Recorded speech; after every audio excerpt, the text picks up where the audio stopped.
Come to bed with me. With me in charge, my master does not concern himself with anything in the house. Everything he owns he has entrusted to my care. No one is greater in this house than I am. My master has withheld nothing from me except you, because you are his wife. How then could I do such a wicked thing and sin against God?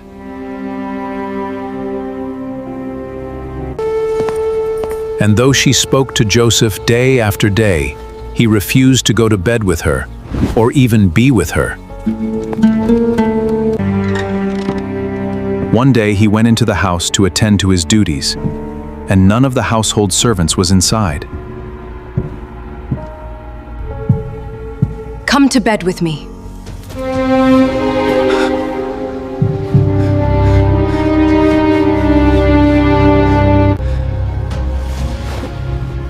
But he left his cloak in her hand and ran out of the house.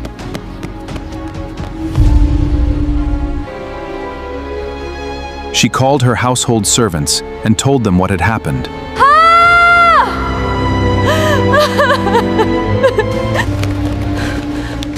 Look! This Hebrew has been brought to us to make sport of us! He came in here to sleep with me, but I screamed! When he heard me scream for help, he left his cloak beside me and ran out of the house.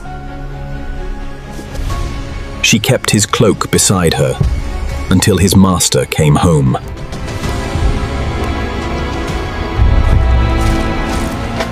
That Hebrew slave you brought us came to me to make sport of me. When his master heard the story his wife told him, saying, "This is how your slave treated me," he burned with anger. Joseph's master took him and put him in prison, the place where the king's prisoners were confined.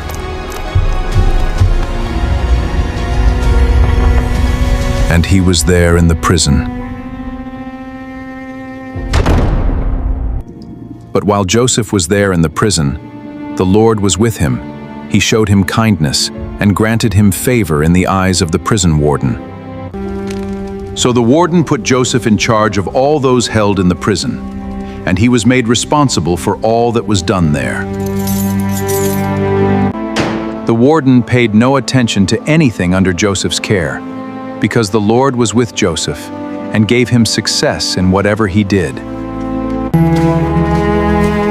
Sometime later, and the baker of the king of Egypt offended their master, the king of Egypt.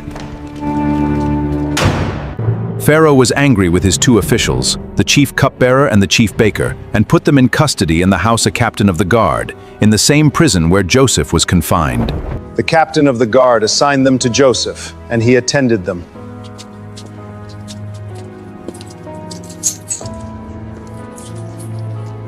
After they had been in custody for some time, each of the two men, the cupbearer and the baker, had a dream the same night.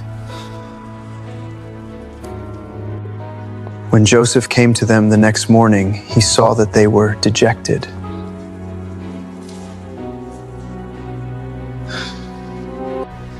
Why do your faces look so sad today?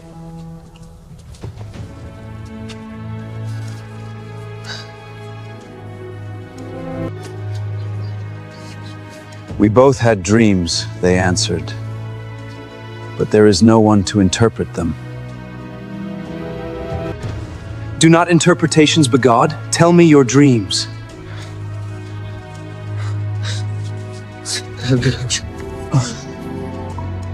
So the chief cupbearer told Joseph his dream, and what God revealed that day would set in motion Joseph's path from the prison to the palace. In my dream, I saw a vine in front of me, and on the vine were 3 branches. As soon as it budded, it blossomed, and its clusters ripened into grapes. Pharaoh's cup was in my hand, and I took the grapes, squeezed them into Pharaoh's cup, and put the cup in his hand. This is what it means. The 3 branches are 3 days, Within 3 days, Pharaoh will lift up your head and restore you to your position, and you will put Pharaoh's cup in his hand, just as you used to when you were his cupbearer. But when all goes well with you, remember me and show me kindness. Mention me to Pharaoh and get me out of this prison. I was forcibly carried off from the land of the Hebrews, and even here I have done nothing to deserve being put in a dungeon. When the chief baker saw that Joseph had given a favorable interpretation, he said to Joseph, I too had a dream. On my head were 3 baskets of bread. In the top basket were all kinds of baked goods for Pharaoh, but the birds were eating them out of the basket on my head. This is what it means. The 3 baskets are 3 days. Within 3 days, Pharaoh will lift off your head and impale your body on a pole, and the birds will eat away your flesh.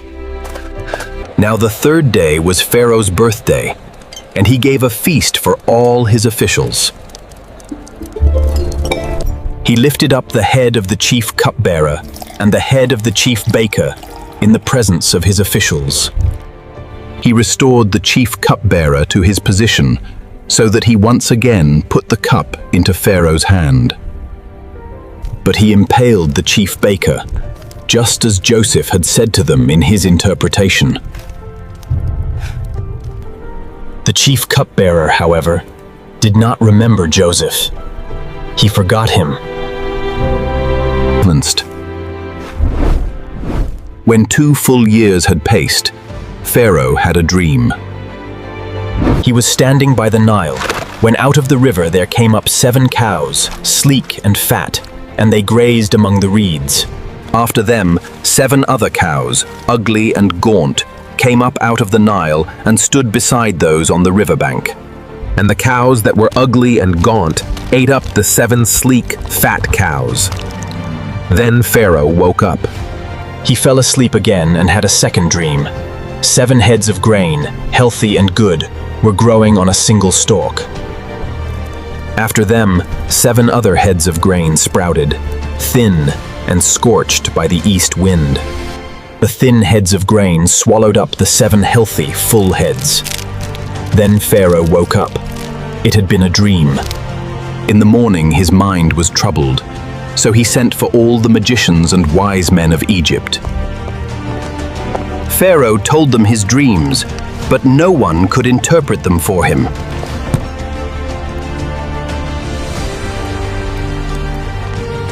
Today, I am reminded of my shortcomings.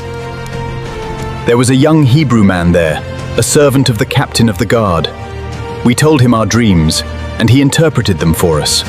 Each of the dreams had its own meaning, and things turned out exactly as he interpreted them to us. So Pharaoh sent for Joseph, and he was quickly brought from the dungeon.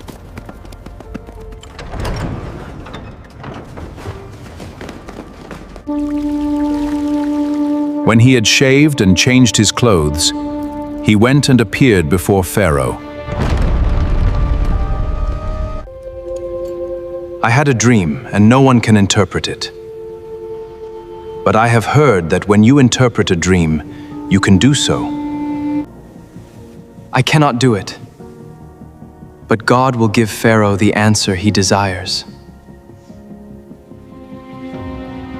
In my dream, I was standing on the bank of the Nile, when out of the river there came up 7 cows, fat cows and sleek. After them, 7 other cows came up, scrawny and very ugly and lean. I have never seen such ugly cows in all the land of Egypt. The lean, ugly cows ate up the 7 fat cows that came up first. But even after they ate them, no one could tell that they had done so. They looked just as ugly as before. Pharaoh then told Joseph the second dream, of the 7 healthy heads of grain swallowed by 7 withered ones. The dreams of Pharaoh are one and the same. God has revealed to Pharaoh what he is about to do. The 7 good cows are 7 years, and the 7 good heads of grain are 7 years.